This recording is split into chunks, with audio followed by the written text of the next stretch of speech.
What's up everyone, this is Kefren, your favorite French Canadian. Today I'm going to show you 10 quick tips that you can do on your iPhone 17, whatever version that you have, the 17 Pro, Pro Max, or the normal one, or even the Air. It can also work if you have the 16 or the 15 or whatever. So let's go with the parameter. First of all, the first thing that you need to do, make sure that you back up what you need to back up on your iCloud. So go to the iCloud section, go to see all, and make sure that what you want to save is activated at on if you don't want your photos on your iCloud deactivated. But this is really important to back up your stuff.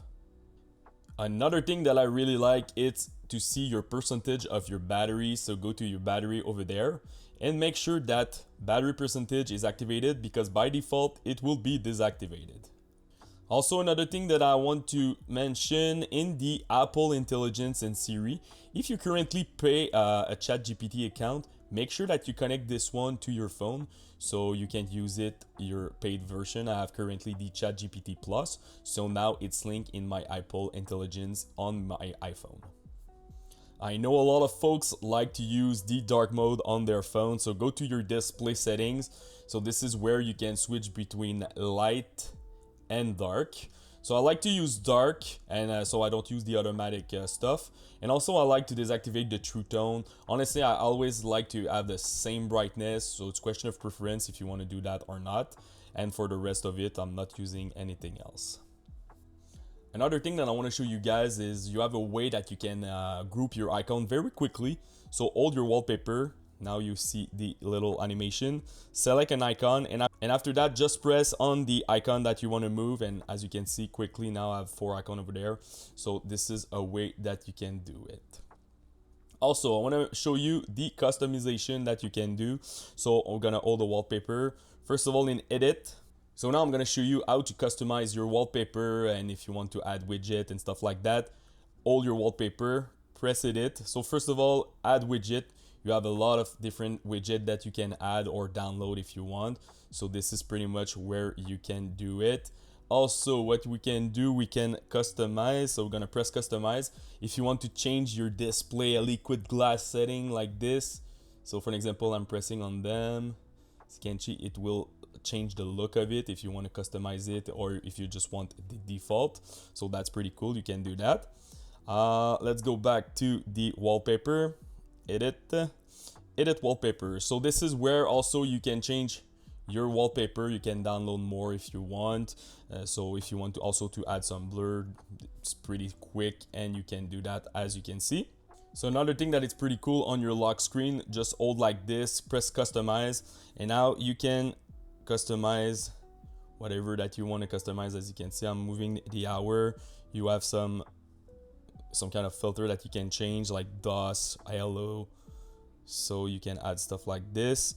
You can also add widget if you want. So if you want to add widget to your lock screen, so another thing that you can do. Also, you can change the wallpaper of it, and you have some special one like the weather. You press on it, you're gonna change it. So now you have all the option of the weather, and also you can add widget on the app if you want. You can customize it as you want like this. So those are pretty cool options that you can do for your customization of your lock screen. Now let's talk about the camera. So go to your setting, a lot of stuff that you can change in the camera settings. So first of all, if you want to add photographic style, this is where you go. If you don't like the standard one, you have some kind of like filter that you can add like gold, rose gold to have like some more pop in your picture or some kind like of style that you want to add. Also for the resolution, I recommend to go with record video at 4K 30, record slow-mo at 4K 120, record cinematic 4K 30. Also, if you want, when you click on the record option, make sure that your end stabilization should be activated. If you want to use HDR video, it should be activated. And also, I like to lock my white balance when I'm doing a video, so really important to lock it in this option. For the format, I recommend to go with high efficiency. Make sure that your photo mode is using 24MP.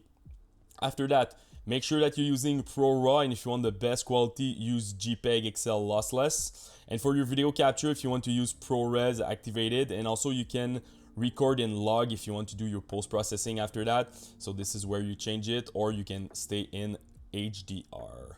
Also, preserve settings. So you have a lot of settings that you can preserve. Me, I like to use the exposure adjustment because on the iPhone, all the pictures, videos are overexposed. So I always use -0.3. So that's why I'm using the exposure adjustment. It's always on when I open my camera. If you want to use the scan QR code, make sure this one is activated. If you want to see your grid and your level when you're filming, this is where you will activate it.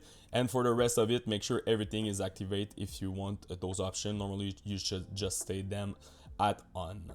One more thing on your camera now with the option that we activated. If you click on it, now you have the RAW with the 28 MP that you can select over here. So that's pretty cool. Also in your video, this is where you will have all your options, log, HDR, resolution, and the amount of FPS. So this is pretty much where you can change it. And also your exposure, you have a slider. So if you want to select it, I'm maintaining the exposure at 0.3 minus 0.3. So one more thing, if you feel that the new liquid glass, you have some difficulty to read your notification, text, and stuff like that, you have a way that you can reduce the transparency. So we're gonna go to the settings and we're gonna go to accessibility. After that, we're gonna go to display text size, and this is where you're gonna reduce your transparency. Also, you can increase contrast if you want, and it will be a lot better for visibility if you have this issue. So this is pretty much it, guys, for my tips. If you have any question about any tips or any phone, just comment in the YouTube section. Make sure that you precise the model that you're currently using. I will try to help you the best that I can. And don't forget to subscribe to the channel. Peace.